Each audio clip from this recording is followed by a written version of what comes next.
Hi, everybody. I'm John Kiriakou, and welcome to our first Q&A here at the briefing room. I want to thank everyone who submitted questions for this, our first Q&A episode.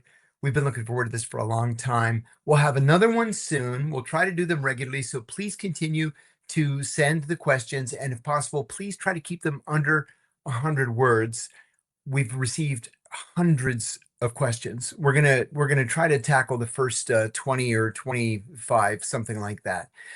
So thanks for submitting. Also, we've gotten a lot where people are asking the same questions, and we've just lumped them together. So I'm going to start with Jack. Jack says, "How is the issue of the pardon going? I've been watching you since before the TikTok success, and I love the show." Thank you, Jack. How's the pardon going? It's going. I have, without going too deep into the details, I have enlisted the help of every Republican in Washington who has the ear of the president. And I was speaking to a congressman a few days ago who has very kindly volunteered to help me only out of the goodness of his own heart. He's not asking anything of me. And he said to me, when I gave him everything that I had, he said to me, "My God, if you've got all this support and you're not pardoned yet, you're probably not getting pardoned." And I said, "Yeah, that's kind of what I assumed." And he said, "Let me investigate it a little bit." And so he investigated and he got back to me a couple of days ago and he said the CIA absolutely positively does not want you to get pardoned. So he said it's still possible, but we're going to have to go head to head with the CIA on this. So, it's a process. President Trump is going to be president a little bit more than 2 more years, 2.5 years, he'll be president. And so I don't feel any particular rush. I'm getting all my ducks in order and I'm hoping for the best. Matthew says, "If back in the day you did agree with the CIA torture program, do you think you'd still be with them today? And how different do you think your life would have been?" Yeah, good question. My ex-wife and I have actually talked about this. She was also a senior CIA officer. She said to me one time, "If you had never objected to torture, where do you think we would be right now?" And half jokingly, I said, "Well, we would both be in the senior intelligence service. I would be recovering from my first heart attack, and you would be trying to lose that pesky 40 pounds." And then we had a laugh. The truth is, I would be retired by now. I was eligible to retire, get this, the day that I turned 56, because I had 5 years overseas service in dangerous posts. Um, and and I had the 25 years in. So I would probably have retired on a Friday and returned on Monday in exactly the same job, but with a green contractor's badge instead of a blue staff badge. I probably would be making tons of money, which they mostly do as contractors. But I couldn't have slept with myself, lived with myself. I couldn't have looked my children in the eye.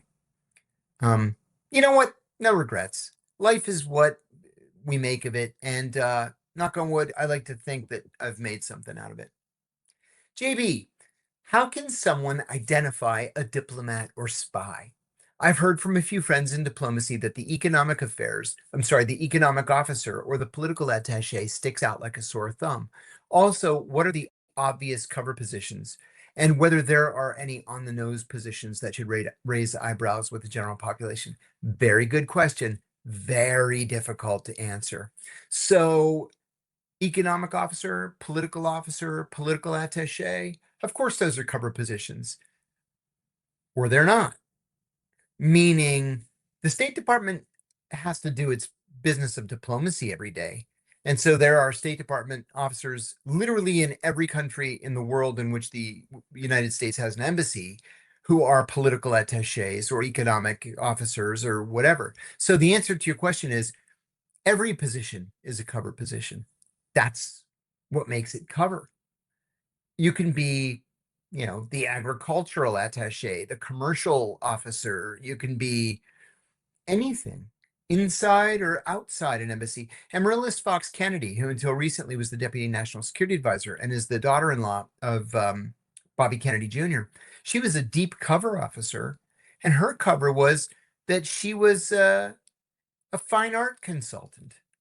I met a deep cover officer once who was a wildlife photographer. You just never know. The answer is anything and everything. So everything should raise an eyebrow and nothing should raise an eyebrow. That's kind of the bottom line of cover. Blake, what kind of cars do spies use when working in the field? I like this question. Did you ever have a favorite type, brand, or model of vehicle? And what were the defining characteristics of a vehicle that made it good for operational use? It depends on what country you're in. So, in most of the countries where I served operationally, and they were almost exclusively in the Middle East, my car was whatever the rental car company gave me. Seriously. Most of the time, it was a Toyota of some sort, Corolla, Camry, whatever, no big deal. A couple of times it was a Volkswagen. I think I had a Nissan one time. When I was in Athens, though, it was different. I needed something that was fully armored with level 4 armor. And so we had to special order a BMW 540. I needed a big engine, big enough to carry all that armor. I did not like that BMW at all. It was not retrofitted, it was factory fitted, both the armor and the big engine. And still it was just not meant to be. So it broke down constantly. It protected me, in case somebody wanted to try to assassinate me while I'm sitting in traffic, which thank God didn't happen. But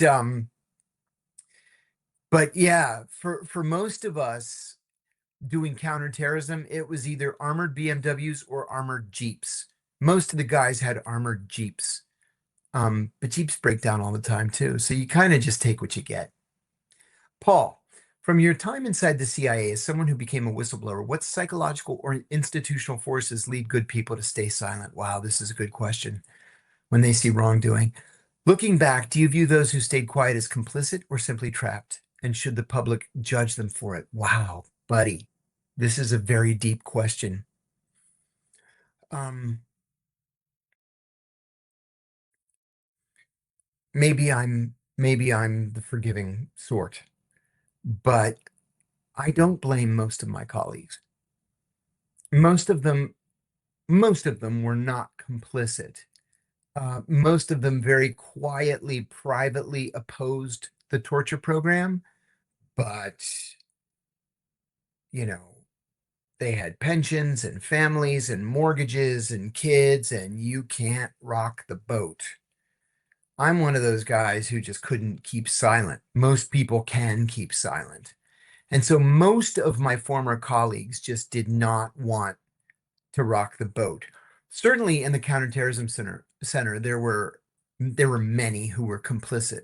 And not just complicit, they've written books about how great torture was and what a great idea it was and how many lives it saved. It's all bullshit, of course. But a lot of them have tried to justify their actions. I went to the Spy Museum 2 weeks ago, and I gave a family a tour of the Spy Museum, and there was a little room just dedicated to the torture program, and they have this loop of videos going, and the only people that they're looping are the torturers, and I'm never mentioned in that video. Only the pro-torture people are giving their side of the story. It's sickening. Billy, are you a religious guy? You've been around the world and met people of many religions. Have you studied any religions? I am a religious guy. I'm a practicing Greek Orthodox. I keep a little card of Saint Nectarios of Aegina next to me just because I identify with him. He's somebody who was wronged and lied about and forgave the people who had wronged him, but for the rest of his life tried to rehabilitate his reputation. So I kind of identify with him.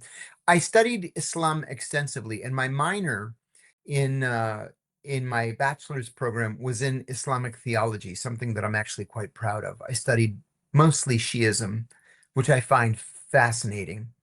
Um, but yeah, I have studied religions.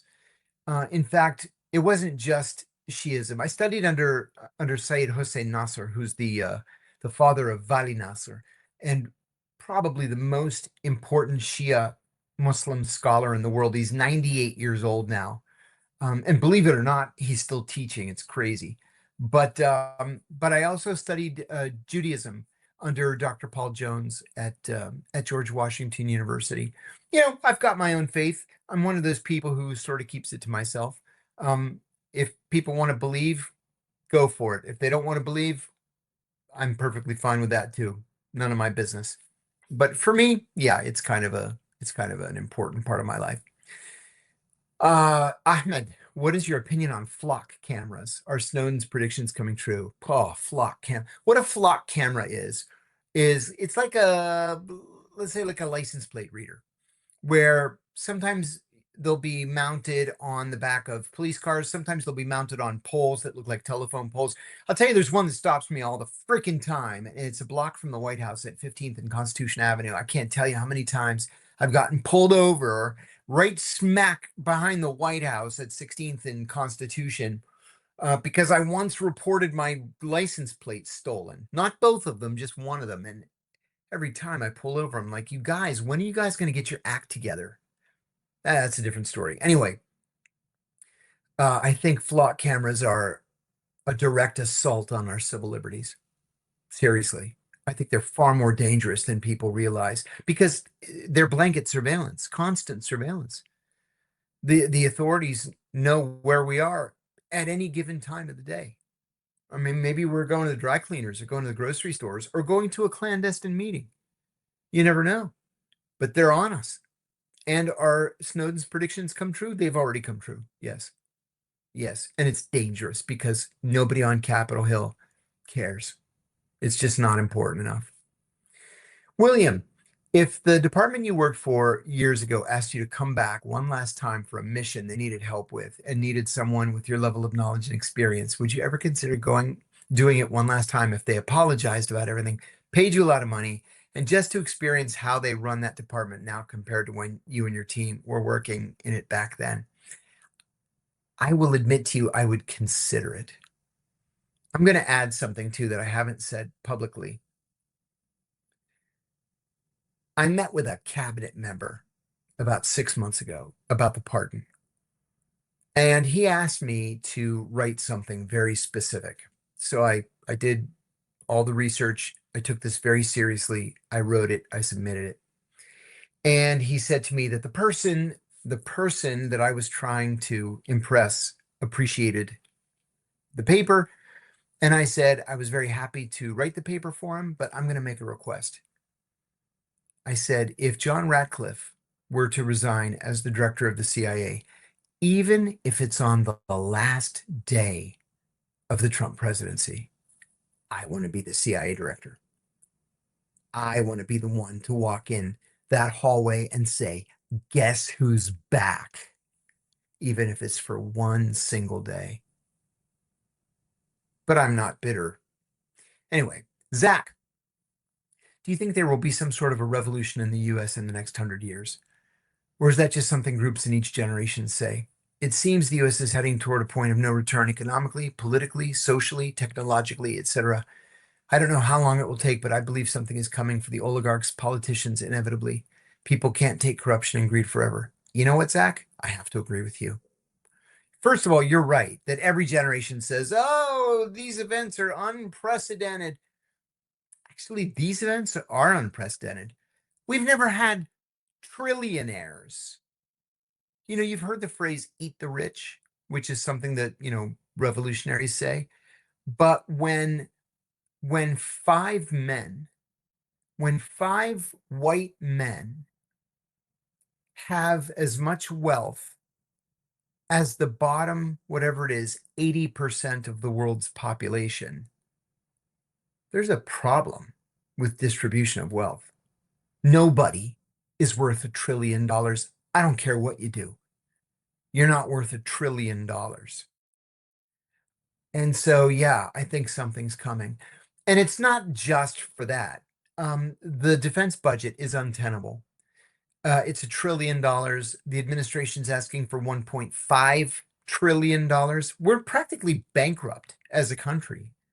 And so what are you going to do? You're going to cut Social Security? You're going to cut Medicare, Medicaid? You're going to cut, aid to hungry children. You're going to cut education. You're going to cut highway funds. For what? To make more F-35s and missiles? The whole situation's untenable. I'm glad you didn't say the next 10 years. I don't think we're going to see anything like that in the next 10 years. In the next 100 years, yeah, something's coming. There's going to have to be a major societal change because this situation, this thing that we've created, it's just not tenable over the long term. Aiden, what's your favorite bird in the Angry Birds game? Actually, people ask me this a lot, and I don't have a single friendly bird. First of all, I like the blackbird very much because he explodes. I like the inflating bird very much because he inflates and destroys everything. But some of these new birds, like the one that sucks everything up and then spits it out, love him. The newest one, the white one that spins around and destroys everything, love him. I will say I don't like Stella, the pink bird. Stella's very weak. I don't like the bluebird very much because the bluebird only can destroy glass. And so those are my two least favorite birds. And even the small red bird that only can knock things over, I don't know. I could take or leave her. But I still love the game. I just finished playing it 15 minutes ago. Jordan, what is MK Ultra and how has it been used in the past? Is it still being done today? So a lot has been written about MK Ultra. MK Ultra was a secret, actually, it was a top secret CIA program that was begun in 1952 and ended unceremoniously in 1975 when it was exposed to the Church Committee, which later became the Senate Select Committee on Intelligence. MK Ultra did things like studied ESP, astral projection, mind reading, crazy stuff. The CIA was experimenting with LSD. They were dosing their own employees until they began committing suicide. Then they began dosing innocent Americans on the street.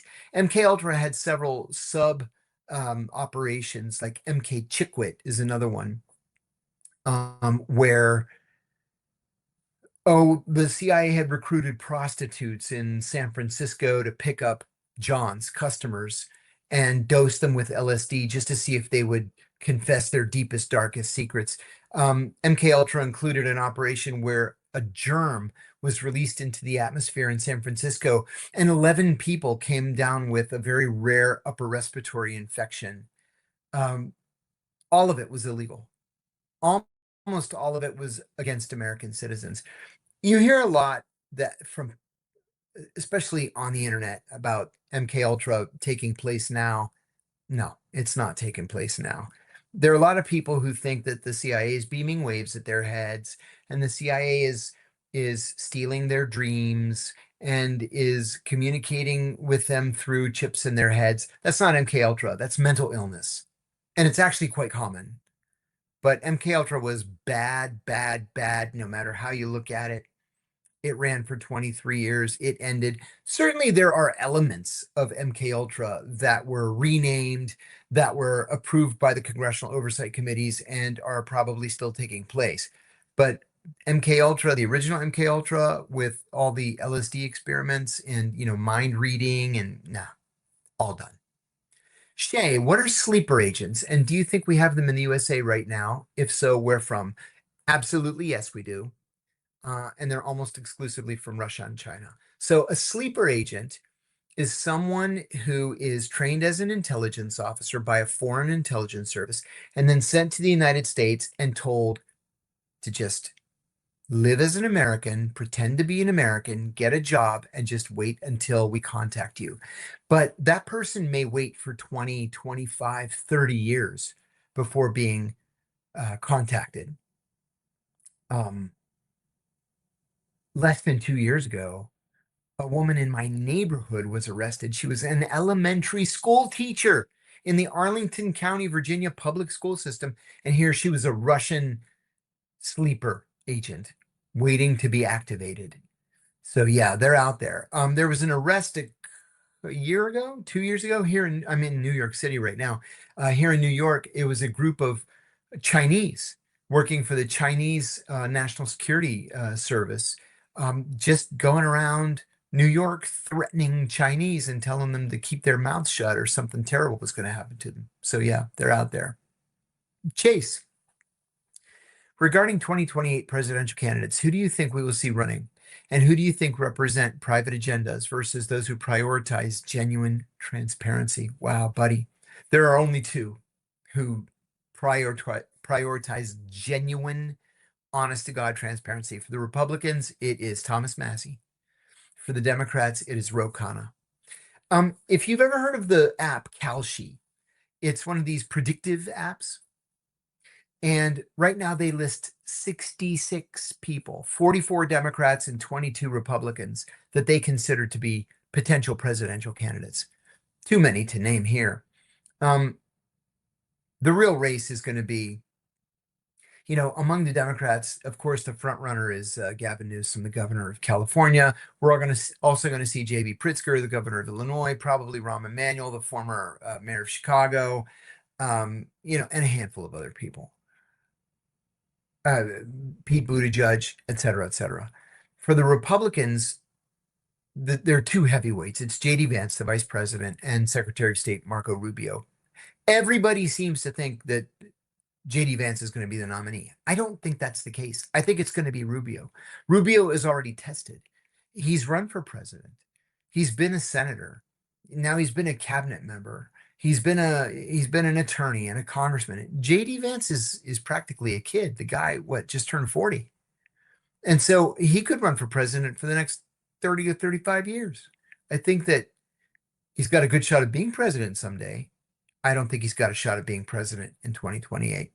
But I don't think anybody besides Thomas Massie and Ro Khanna really believe in transparency. Ahmed, have you ever had a failed operation? If so, what happened? Yes, one time. Yeah. It was not my fault. So, God, I got to be careful here. So, there was a terrorist suspect, and I heard from a source that the guy really needed money. He was having some serious problems. His daughter was sick. He couldn't afford medical care. And so I called him out of the blue, and I said my name was, Joe Blow. The guy was a journalist. That was kind of his cover. He was a terrorist, but he was a journalist for a leftist newspaper. So I called him and I said I was the editor of this new magazine, and because of his reputation in the leftist community, we wanted to offer him a column, and we could pay him $1,000 a month or $2,000 a month, whatever it happened to be. I don't remember anymore. And would he like to meet for a coffee and we could talk about the magazine? Oh my God, yes. He would love to meet for the coffee. Okay. I was so excited. I'm going to get in front of a bona fide terrorist. I run into the station chief's office and I tell him, and he says, okay. He's so excited. He goes, okay, I'm going to do the pitch. I'm like, what? I've been working on this guy for 2 years. I'm going to do the pitch. What's your cover? And I told him what my cover was. He says, okay, I'm going to be the magazine's publisher. You be the editor. I'll be the publisher. I'm like, okay. So I called the guy back, and I offered up 2 different restaurants to meet in, and he was very smart. He said, no, I don't want to meet in those restaurants. I want to meet at this outdoor cafe. Now, this outdoor cafe was surrounded on 4 sides by really high hedges. So even though it was in the center of town, you couldn't see who was sitting at the cafe because of the hedges. It was very smart from a cover perspective. And so we go there to meet the guy. We go half an hour early and we order some coffees, and every other table in the place was CIA people, all doing security, because this is what we call a high threat meeting.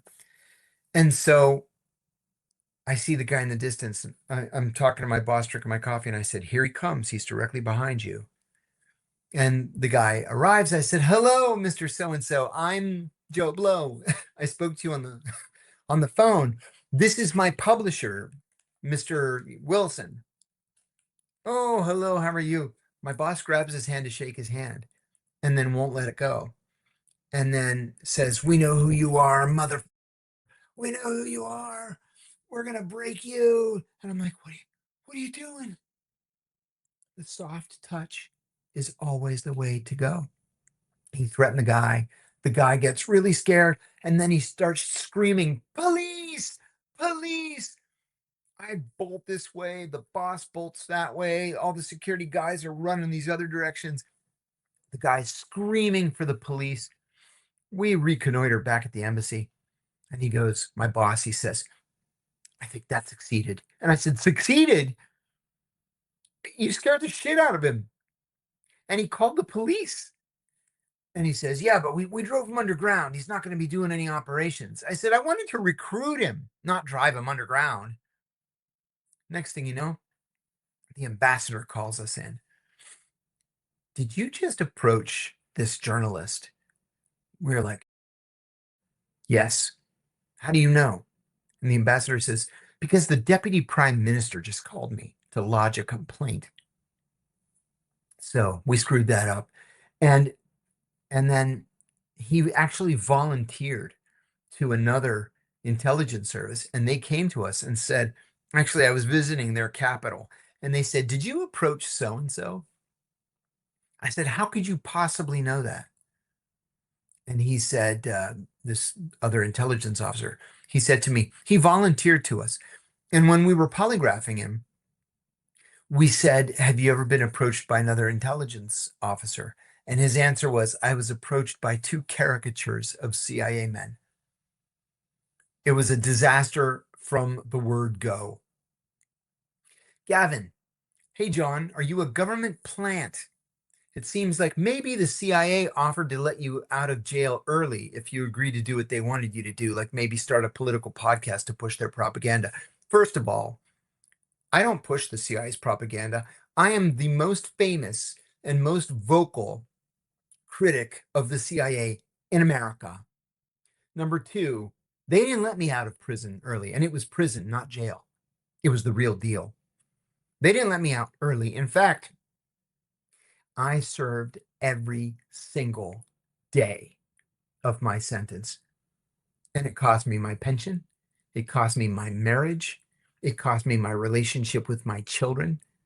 It cost me literally everything. I had to file for bankruptcy.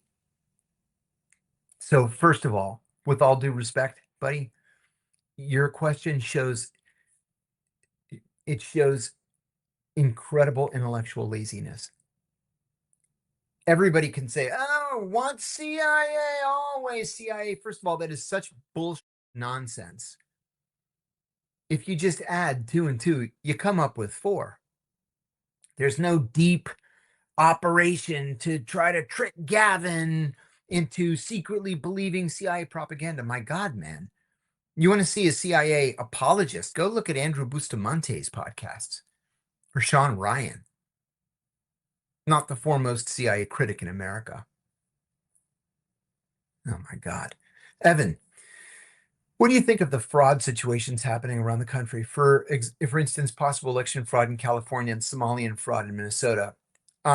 Apples and oranges, but there's always fraud in America. Always has been from the founding of the republic. I'm not seeing election fraud in California. I see a lot of allegations of election fraud in California. I'm not seeing fraud.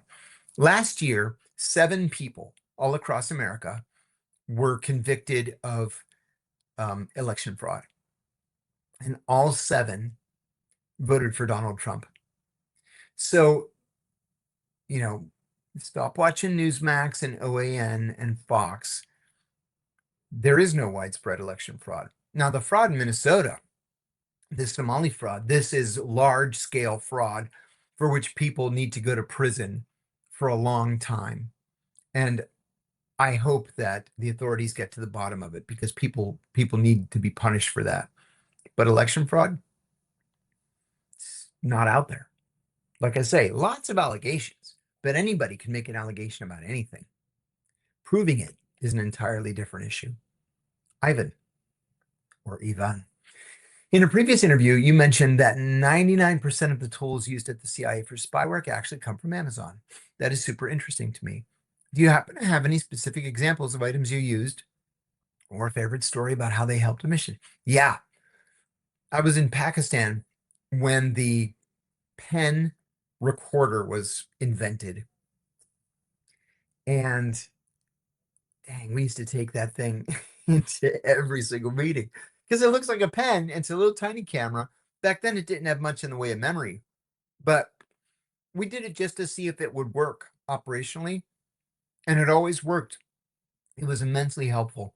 There was another thing we used in Athens, 1998, 1999, 2000. That's when the GPS was invented. Not the GPS as we know it today, where it just gives you a route and you follow the route. The GPS back then would just identify like, oh, you're in view of like 5 satellites now, or 7 satellites, or 2 satellites, and you click a button and it gives you your geo coordinates. So we were able to use that in order to map out surveillance detection routes that had been successful. So it helped us, come up with safer and different surveillance detection routes. But yeah, like I've said in the past, it's a lot easier and it's way, way cheaper to just buy technologies that have already been created than to create them from scratch and spend, millions and millions of dollars doing it. Jacob. Hey, John, love the show. Thank you, Jacob. But I have to admit, I was blown away when you said that Sharia law was nothing to worry about. When I look at countries ruled by Islamic leadership, they are all war torn, and leaving Islam, apostasy, is a crime. Gay people are thrown off buildings. Little girls are married off. Um, Not exactly true. Gay people are thrown off buildings by ISIS, not by any government. Dude, if you go to Egypt, for example, which is a Muslim country, they've got very active, LGBT cultures. Same thing in Jordan, same thing all over the Persian Gulf. Nobody's throwing anybody off buildings except ISIS. And in that case, they were throwing other Muslims off of buildings, not gays or lesbians or whatever. Little girls are married off. Have you ever been to Mississippi or Alabama where it's legal to marry off a 14-year-old? Come on, man. Leaving Islam is a crime. It is. And people leave Islam every single day.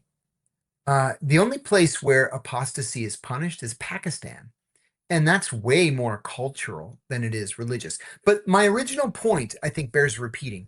My original point is that Sharia law is not throwing people off buildings or marrying off little girls. That's not what Sharia law is. Sharia law is things like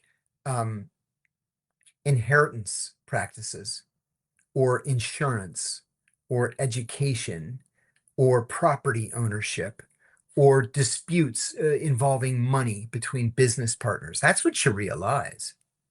The Quran lays out how disputes are supposed to be fixed. That's Sharia law, not these acts of violence. Stephen, how much of the skills you learned in the field do you still use as a civilian today, decades after federal service? All of them.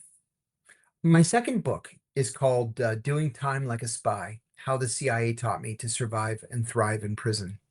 And that book is about how I use those skills in prison. Well, I've got another book coming out. Like it's something like The Ultimate Guide to CIA Tactics, Techniques, and something. It's coming out August 11th. And it shows how you can use every one of those techniques in everyday life. Surveillance detection, counter surveillance, lying, lie detection, and disappearing and living off the grid. That's what the book covers. Tiger, I know you love to travel. Yes, I do. From your experiences, which country would you say is the most beautiful, has the best food, is the cheapest, and is the most easily navigable? What a wonderful question that is. Okay, yes. First, I'll say my favorite country. I'm totally biased, I admit, but my favorite country is Greece. I go to Greece 2, 3 times a year. I was there 2 weeks ago. I'm going again in 2 weeks. I'm going again in November. I was there in March, so 4 times this year. Greece is my favorite. And I believe Greece has the best food. Hands down, no comparison. I eat like a pig when I'm there, and invariably, I always lose weight. Okay. The most beautiful. I'm going to give you two answers. In terms of natural beauty, Oman, which is on the southeastern tip of the Arabian Peninsula. You've never seen landscape like this before. 1,000-foot cliffs going right to the ocean. Incredible. People, they call them escarpments. People go camping in the desert and they'll just go to the top of the escarpment. The view is unlike anything you've ever seen before in your life. So, in terms of natural beauty, Oman. In terms of the beauty of the civilization and the culture, it's got to be Syria. You go to Damascus and you're looking at stuff that's mentioned in the Bible, like by name. Damascus Gate, there are cars driving through it. It's mentioned in the Bible, for heaven's sake. Oh, and there's this little house over here. That's the house where St. Ananias lowered St. Paul in a basket so he could escape from the Romans. It's just an incredible thing to see. The cheapest, I'll tell you a funny story about Chile. When I was in Chile, it was the cheapest place I had ever been in my life. First of all, it is an absolutely wonderful country, beautiful, friendly people, plenty to do. It's just an incredible place. It's hard to get to, but it's an incredible place. So I went on my honeymoon, and my wife and I went to this Chilean vineyard, and we're doing, wine tasting, and oh, how nice is this? And oh, the bouquet of that, and oh, blah, blah, blah. It mostly tastes the same to me. But anyway, I said to the guy, just for fun, I said, what's your most expensive, most wonderful, most incredible wine that you have? Oh, he goes, that's the director's special private reserve vintage, 2001, blah, blah, blah. And I go, can I taste it? And he says, well, it's expensive and it's locked up. I said, we're on our honeymoon. Let's break open a bottle.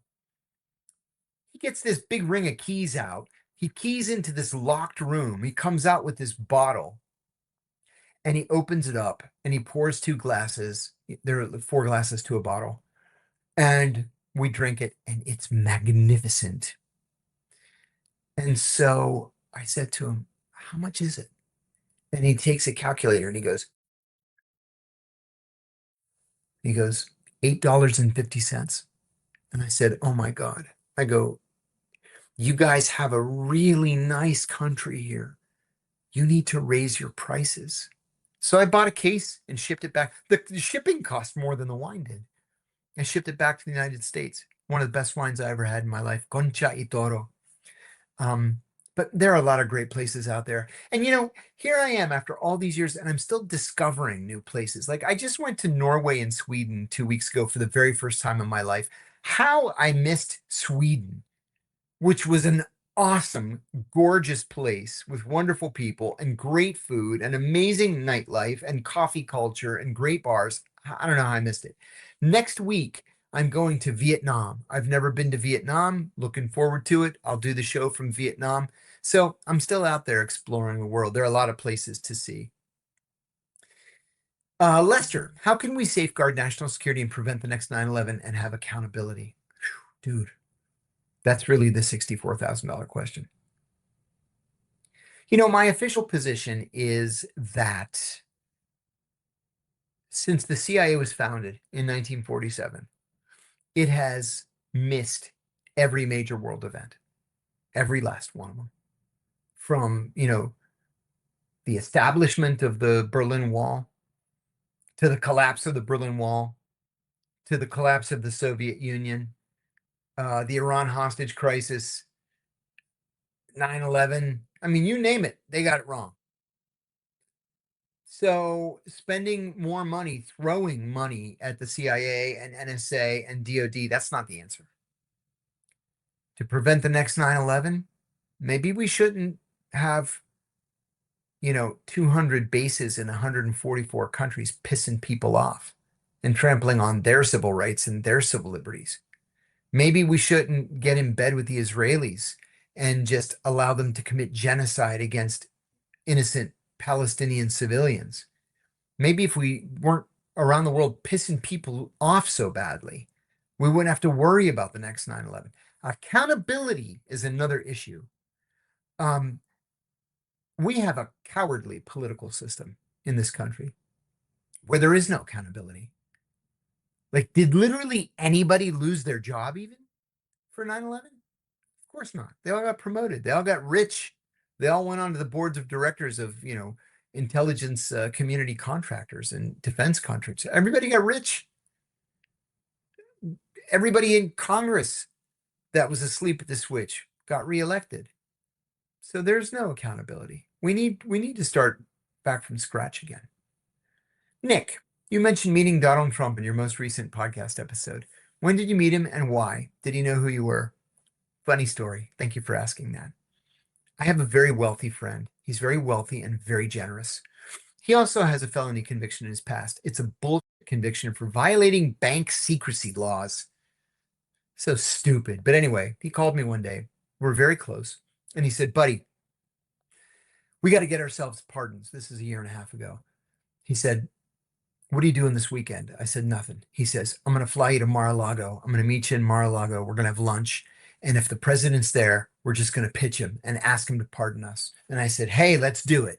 So he flies me down to Palm Beach and we go to Mar-a-Lago. It is very, very difficult to get in. There are 4 layers of security. This is right after the second attempt on President Trump. And so we finally get to the desk. We had made reservations. And the lady at the desk cleared our names and she said, have you been here before? We said no. She said, there are 3 rules.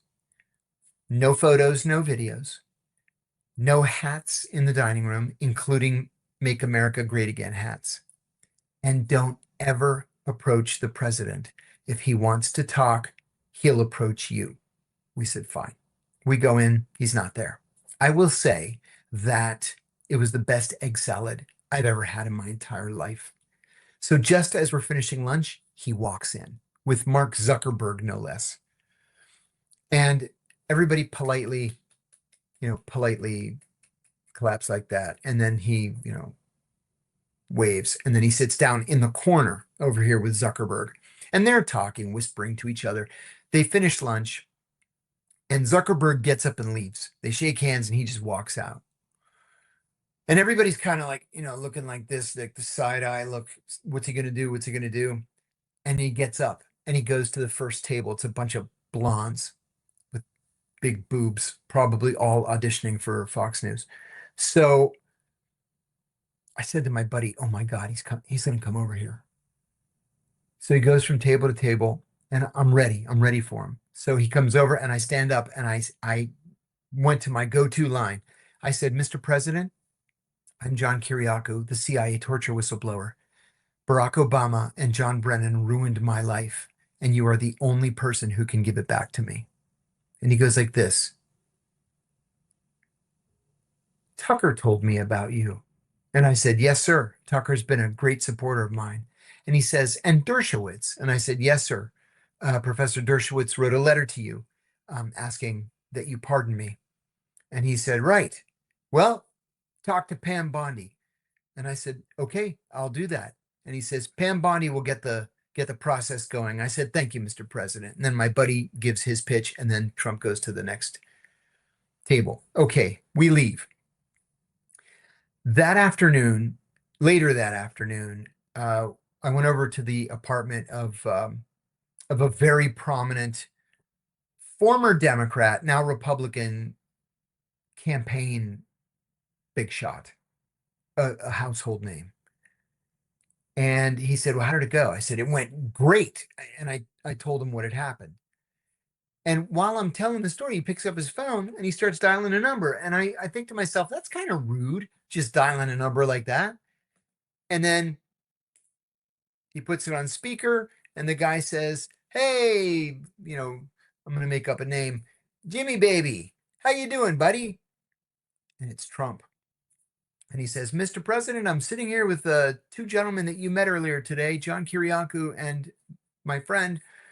And just wanted to tell you these are good men and they deserve a pardon. He said, yeah, I talked to them. He said, I told him to talk to Pam Bondi. He said, okay, Mr. President, I just want you to know that they've got my support. I think they're deserving of pardons. And he said, okay, they know what to do. And we hung up. I said, man, I didn't know you were that connected. I mean, I knew you were connected, but not that connected. And he says, now is the awkward moment when I ask you for $25,000.